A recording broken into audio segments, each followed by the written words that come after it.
Mas, não, é só que eu já tinha até colocado no chat, né? Eu acho interessante esse estudo para mostrar que o Shankara ele não existe no vácuo, porque muitas vezes a gente vê o nome do Shankara, mas de onde ele veio, para onde ele vai, né? E algumas literaturas, às vezes até colocam ele como alguém realmente Criador da yoga. e alguém que surgiu do nada, né? E como um avatar que veio do nada e de repente ensinou, mas não, ele está numa linhagem, né? E uma linhagem ligada a todos esses assuntos aqui dos Upanishads, dos Brahma Sutras, que passa por esses personagens, né? Do Vasista, chegando depois ao Gadapada, ao Govinda, que estão mais próximos dele, né? Mas personagens que antes atuaram nesse mesmo círculo aí do Siddhartha, então tem muita coisa interessante. Então eu acho que se a gente se interessa por esse assunto, significa que talvez exista uma abertura em nós também para buscar os Upanishads, para tentar entender o que os Upanishads dizem e como o Alberto ele fala, né, nas palestras dele sobre essas escolas indianas. É um ensinamento que está razoavelmente disponível. Não é tão difícil assim achar esses textos. Em inglês, pelo menos, né? Em inglês, pelo menos, mas até em português dá para achar. Em sânscrito tem. Em sânscrito tem também, para quem lê sânscrito, né? Mas até aqui, o próprio Atma Bodha, né? E o outro livro também, o Filosofia dos Rishis, que aí vai ter Tem muito muito dessas material outras, né? para É, absorver. que complementa, né? Alimento. Exatamente. Que ajuda também a contextualizar ainda mais, né? Esse personagem, o, o Shankara, né? E eu vi até um comentário da Ana Celi falando, né? É interessante ver que a yoga já existia bem antes do Patanjali, né? Então, isso também com esse estudo a gente vê, não, já tinha yoga antes do Patanjali, já tinha Vedanta antes do Shankara também, né? Então é muito legal. Exato. Eu acho importante isso que você está destacando, e eu ri porque você, falando isso, e a Lídia tinha acabado de escrever, baixei os Upanishads e estou lendo, é incrível. Eu gosto muito, eu realmente acho muito bonito, eu aprendi muitas coisas lendo eles. E aí a Lígia diz assim, achei uma tradução em português, espero que não seja muito ruim. É aquilo que o Roberto comentou no início do livro, a gente vai entrando e vai sentindo, porque a não ser que vocês lembrem quando vocês estavam lá, quem sabe, naquele ambiente, ouvindo os próprios falando, entendeu? Talvez eu não tenho essa lembrança, entendeu? Mas, assim, às vezes a intuição ajuda a gente a captar melhor alguma dessas mensagens. E ouvindo o Bruno falar agora, eu já comentei com vocês, mas para nós, para mim e para o Alberto, foi muito impactante quando a gente foi fazer essa introdução ao Vivekachudamani. Ele escreveu a introdução ao Vivekachudamani, eu revisei o texto, que a gente começou a estudar exatamente por esse raciocínio que o Bruno falou. Quem é Shankara? E aí a gente começou a ver quanta informação distorcida e quanta coisa não fazia sentido. E dentro desse contexto, que vão ser os próximos capítulos, depois a gente vê alguns textos agora, a próxima parte do livro, né, foi que a gente foi descobrindo o Patanjali, que também era sempre essa incógnita. Como assim um cara cai do nada e faz uma sistematização da yoga, que já existia, e da Vedanta, que já existia, e da metafísica da Sankhya, que já existia. Então, esses são grandes personagens históricos que organizam, sistematizam e nos trazem, acreditem, mais mastigado esses assuntos, que são, pela sua natureza, altamente intuitivos, eu diria, né? Não é, como a gente discutiu na primeira reunião, não é uma questão de saber dizer tal coisa é, dois pontos, pá, pá, pá, pá. Me expliquem consciência, me expliquem Atman, me expliquem Brahman. É claro que a gente tem que usar palavras para ir transformando nossos estados mentais, flexibilizando e cada vez mais tentando se aproximar daquilo que esse termo tende a significar. Mas não que as coisas em si sejam os termos. né? Então, esse exercício é necessário no sentido de treinar nosso arcabouço mental, e por isso eles tratam tanto de pramanas, como se dá o reto conhecimento. E isso é temática fundamental em qualquer filosofia séria. Por quê? Porque nós temos que compreender como nos apreendemos, para que a gente possa perceber como é fácil se enganar e como nós nos apegamos a conceitos, enquanto que a coisa em si não é o conceito, ela está além do conceito. Mas estou falando demais.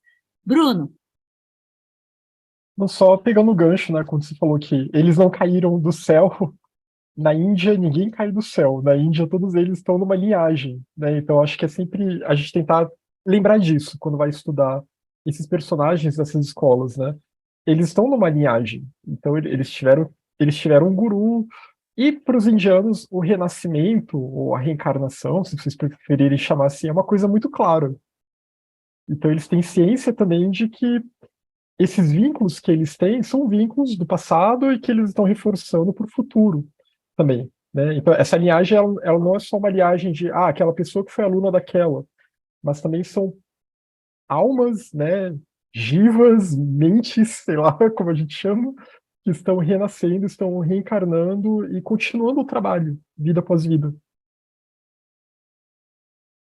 e eu quero lembrar um elemento, reforçando isso que o Bruno está comentando, pensem por vocês, eu posso pensar por mim, mas se eu soubesse, eu gosto de usar o exemplo cristão, que é um exemplo que a Alaia provavelmente usa muito também no grupo do Viveka, e que eu sempre usei nas minhas palestras sobre cristianismo. Vocês acreditam, porque uma das coisas que a gente insiste que Jesus e Paulo não são contemporâneos em termos de período de vida. Porque se Paulo viajou do jeito que viajou e era tão apaixonado, buscador de Jesus, por que ele não teria nunca encontrado com ele? Por que os dois não teriam se encontrado? Porque era impossível, fisicamente, estar em dois corpos diferentes. Não, Paulo não é Jesus, gente, não estou dizendo isso. Só estou dizendo que Paulo está num momento histórico e estava no momento histórico de Jesus também, mas era outro. Para os indianos, isso é absolutamente natural. Agora me digam, se vocês soubessem que um grande mestre, um Shankara, um Siddhartha, está vivendo em um local, nesse mundo, e você fosse um buscador, você não ia até lá?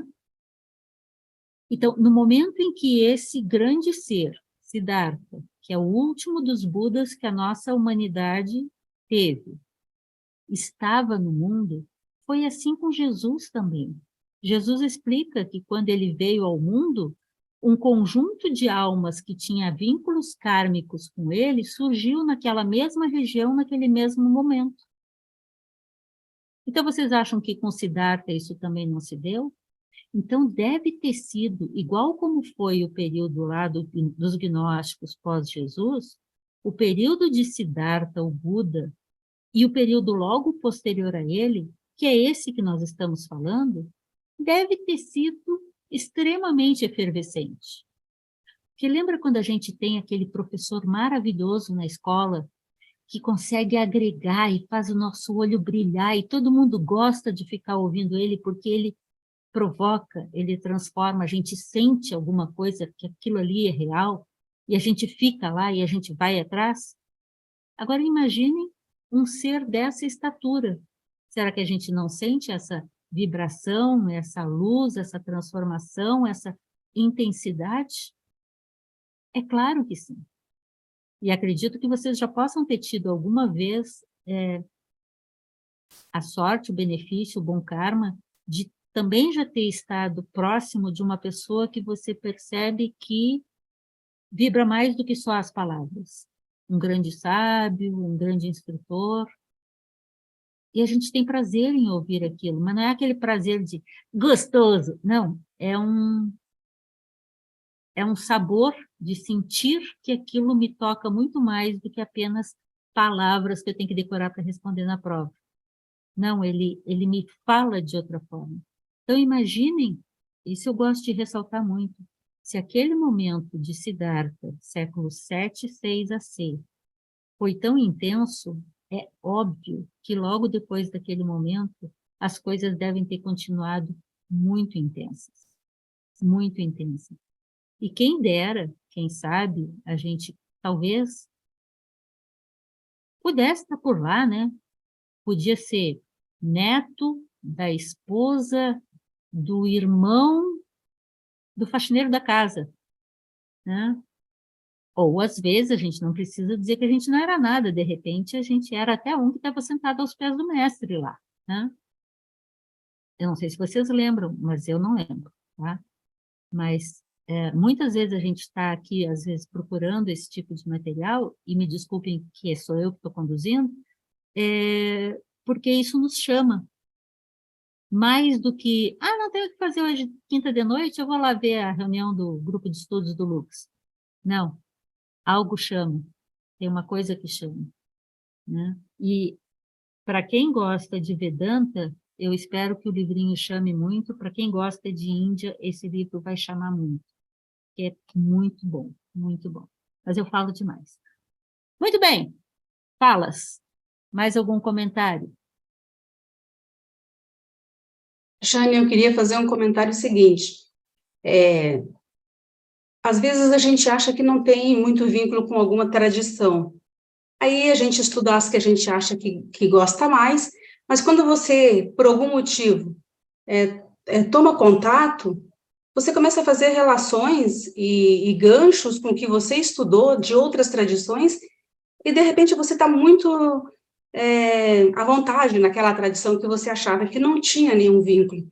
Então, isso está acontecendo comigo nessa tradição que nós estamos estudando aqui, porque como é interessante, como tem esse sabor que você fala, né, dos textos, a gente começa a estudar os textos, quando a gente chegar mais na frente, que vai pegar diretamente os textos, é muito bonito e toca mesmo, né? Então, às vezes a gente acha que não tem muito vínculo com determinada tradição, mas quando começa a ter contato com os textos e estudar, alguma coisa desperta, né? Acho interessante essa observação, sim. Concordo total com você. E a ideia, em grande parte nossa, é essa, né, Yara? Se somos uma única humanidade, provavelmente não temos duas verdades verdadeiras distintas. Podemos ter conceitos diferentes, mas a verdade em si é uma só.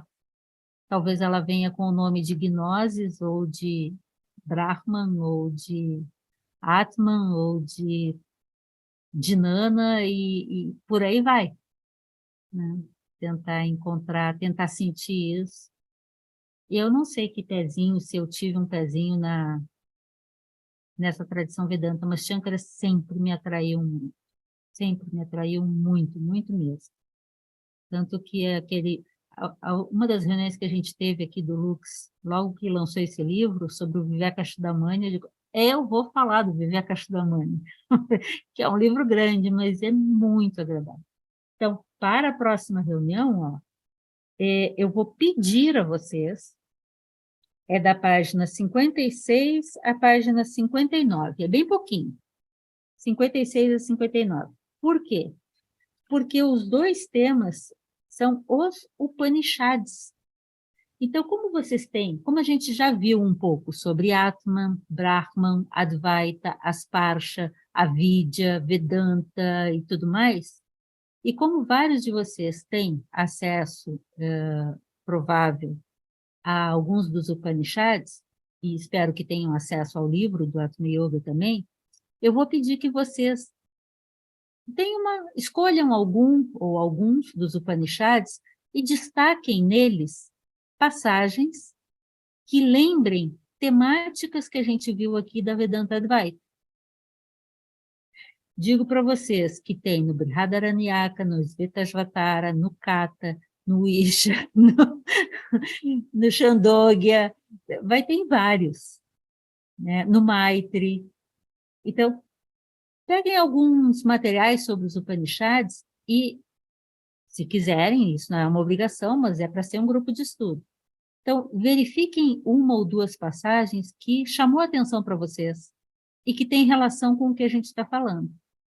Vou comentar com vocês que nos Upanishads, alguns deles, eles não falam só sobre esses assuntos, né? Alguns deles têm historietas também, e às vezes, algumas coisas não vão ter direta relação com o que a gente está falando, porque depende da abordagem que se está fazendo, né? Mas se encontrarem, e vão encontrar, tragam algumas passagens dessas, citando qual é o Upanishad que vocês leram, né?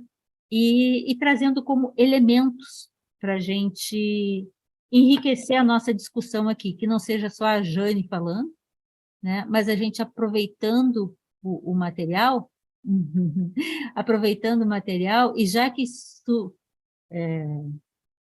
sugere, não, orienta, está baseado nos Upanishads, então vamos dar uma olhada nos Upanishads. Porque no livro não estão publicados os Upanishads. Tem passagens, tem o Mandukya publicado, e tem passagens de alguns outros. Mas vocês podem ter acesso. Como a Lígia disse há pouco, ela baixou os Upanishads em português e está lendo. Escolham algum, ou escolham alguns, destaquem algumas passagens e vamos trazer ilustrações para a gente conversar, até para ver como cada um está comentando. A Tereza escreveu aqui: estude as palavras encadeadas sem dúvida, mas procure a ação indicada além delas. Concordo, Tereza. Encontrando-a, jogue fora as palavras, como se faz com a palha depois de peneirado o grão. Estude as ciências espirituais, domine seu significado secreto. Feito isso, livre-se dos livros. Isso é o Upanishad. A Tereza fez já fez a tarefa da próxima reunião. Aliás, pode trazer essa para a gente discutir, né? Então, vejam se isso aqui não nos ajuda a entender essa dificuldade de traduzir essa relação Atman-Brahman. Fala, Tereza. Com licença, eu acompanho essa situação, eu trouxe para a minha vida há muito tempo, na realidade, acho que foi meu primeiro contato, nunca li nada, não me aprofundei, mas isso aqui, quando eu li, há uns 15 anos atrás, aquilo, nossa, fechou. Eu tive um blog há muitos anos atrás e isso já está desativado. Eu olhei e disse, nossa, olha só, isso aí eu achei assim, importantíssimo, porque a gente fica apegado, o que significa, qual é, o que não é nada. Na minha opinião, né, tudo isso é uma compilação para chamar a tua atenção, para desencadear algum processo mental de... Enfim, que está além das palavras. Muito além, né? Mas esse aqui o que muitas vezes, desculpa, Tereza, o que muitas vezes me preocupa é que, eu concordo total, eu queria ver se você lembra qual é o Upanishad, porque eu não lembro. Não, realmente não. Não, teu som desapareceu. Você desligou sem querer. Desculpe. Deu. Eu não tenho certeza. Isso aí eu encontrei há muitos anos uma citação, provavelmente na internet, mas que me chamou tanto a atenção que eu registrei na mente, mas não sei, não. Porque agora, essa passagem, puxando isso aqui, né, me chamou a atenção para... Essa passagem lembra muito um ensinamento que a Blavatsky dá sobre como estudar a filosofia esotérica. E ela diz, em outras palavras, exatamente isso. Eu não sei nem se isso aqui Também não sei. É que está ali, o Upanishad. A forma, se é bem assim, não sei, mas foi meu primeiro contato. Então, é algo assim que eu pensei para a nossa próxima reunião. A gente vai olhar essas 4 páginas do livro, mas eu quero que a gente saia do livro para os próprios Upanishads. Então, ninguém é obrigado, mas tragam uma passagem ou outra que traduza algo que destaque as ideias próprias da Vedanta Advaita. E que, obviamente, tenha tocado você, o seu coração, né? O seu espaço mental, o seu âmago, né? Que possa traduzir e ajudar os outros a perceber por outras palavras, né? E por que a gente tem que usar as palavras? Ou a gente usa imagens, mas a nossa mente, ela consegue trabalhar tendo focos e passando de um foco para o outro. O problema é quando a gente agarra um foco e não quer soltar ele de jeito nenhum, quer ir até o outro lado do rio, mas não quer sair dessa margem. Aí não tem como, né? Que tem muito a ver com isso que a Tereza colocou aqui. Estude as palavras encadeadas, sem dúvida, mas procure a ação indicada além delas. Encontrando-a, jogue fora as palavras, como se faz com a palha, depois de peneirado o grão. Estude as ciências espirituais, domine seu significado secreto. Feito isso, livre-se dos livros. Introjete, né? Que isso seja parte de você. Conecte-se com a consciência que inspirou o ensinamento. Exatamente. Né? Exatamente. E isso tem a ver com o conecte-se com o instrutor disso, que lembra lá no prefácio, o Alberto chama atenção, vamos fazer um Guru Yoga em relação a Shankara. Shankara não caiu do céu, ele não é um qualquer, é um grande Mahatma, né? Então, assim, agora, não é porque está dito, ou está escrito, ou a Jane falou, ou porque ele foi autor de algum livro. Tem gente que é autor de livro dessa grossura e não vale um tostão. Não é uma questão de ter escrito muito ou falado muito. Aliás, hoje em dia, com a internet, o que tem gente que fala muito é muito. Agora, a questão é se diz aquilo que é necessário ser dito. E se o nosso coração está pronto para ouvir, também está escrito, né? Então, vamos tentar fazer esse exercício de buscar nos Upanishads aquilo que toca. E se cada um de nós trouxer uma passagenzinha, quem sabe a gente ajuda uns aos outros a encontrar ainda mais essa identidade Atman Brahman, botar em prática esse ensinamento. Então, essa foi a minha ideia, a minha sugestão, minha proposta. Tá, a Lígia dizendo que já se comprometeu a fazer. Eu não conheço essa tradução, não, Lígia. Mas a que vocês encontrarem, está tudo bem. Algum comentário? Mas muito obrigada, Tereza. Fala, Bruno. Não, sobre essa questão de tradução, a Marina tinha comentado um pouco mais atrás, né, para só tomar um pouquinho de cuidado com as traduções, porque muitas delas, a Atman vem traduzido como eu, né? Aí, ao invés de estar escrito o Atman é tudo, o Atman é a realidade última, então lá, o eu é tudo, o eu é a realidade última, né? É um erro de tradução que a gente vê muito por aí, infelizmente.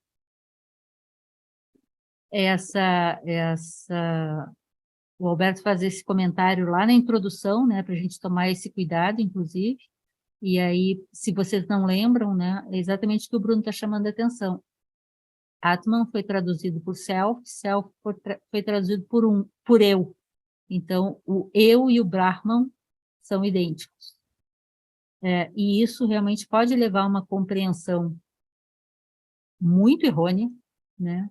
E a gente mantém tal dualidade, não nos leva ao sentido Advaita, né? Em português está difícil de indicar uma tradução. Tu tem alguma já que você achou, Bruno? Assim, indicar uma que, né, aquela coisa com fio nessa tradução é difícil, mas aí, às vezes, é pegar mais de uma e com o discernimento e com a ajuda desse estudo, com a ajuda do livro do Atma Yoga, do Viveka Chudamani, né, que são obras que têm boas traduções, e aí estudar dessa forma, né? Porque tradução perfeita a gente nunca vai achar mesmo, de qualquer forma, Não, né? só ouvindo o próprio. Estava procurando aqui, teve uma tradução ao inglês que eu gostei bastante, eu estava tentando lembrar o nome do tradutor é com N, mas uma dica que o Alberto dá é de tentar buscar traduções provenientes de escolas que estão, de fato, vinculadas a à escola original, né? Porque, assim, eu sou professora na universidade, eu sou acadêmica, tá? Mas o Bruno, que é tradutor profissional, doutor em tradução. Eu não sei, não sei se ele vai concordar comigo, mas muitas vezes nossos colegas acadêmicos conhecem muito a terminologia, mas não compreendem o conteúdo. E aí trunca. Tradução é traição, é verdade, eu não discordo, não. Mas aí a gente vai, como disse o Bruno, você lê num, lê no outro, vai com calma. Nós temos uma vida inteira pela frente, algumas, né? Mas vai com calma, mas vai indo, vai pé ante pé, mas firme, e tentando sentir. Eu comecei a ler os Upanishads no século passado, literalmente. Lá em 91, 92, eu estava lendo Upanishads. 88, eu estava lendo Upanishads. E a cada releitura você lê de um jeito diferente, né? Mas está balançando a cabeça ali para mim, sim. A cada releitura você reencontra algo que você não tinha visto ainda daquela forma. Então, esse é um pouco do exercício que a gente vai fazer, tá? Então, vamos tentar a tradução que vocês encontrarem, escolham algumas passagens e a gente vai conversar, tá bom? Sem apego às palavras. Mas escolhendo as melhores também. Óbvio. É um exercício. Gente, se ninguém mais tem nada a dizer, que a gente possa ter uma boa noite, uma boa reflexão, uma boa visita a Brahman, que existe em cada um de nós, e assim estaremos juntos. E quinta que vem, nós vamos estudar o capítulo que fala dos Upanishads e os Mahavalkyas. Tá bom? Obrigada, gente. Obrigada. Boa noite. Boa noite a todos. Muito obrigada. Boa noite. E depois dos Upanishads, a gente vai para o Bhagavad Gita. Esse capítulo do Bhagavad Gita e do Brahma Sutras está muito bom. O do Brahma Sutras tem várias passagens para a gente ir estudando a passagem, né? Ouvindo a passagem. Então, estou pensando aqui como é que a gente vai fazer. Mas quero mais participação agora.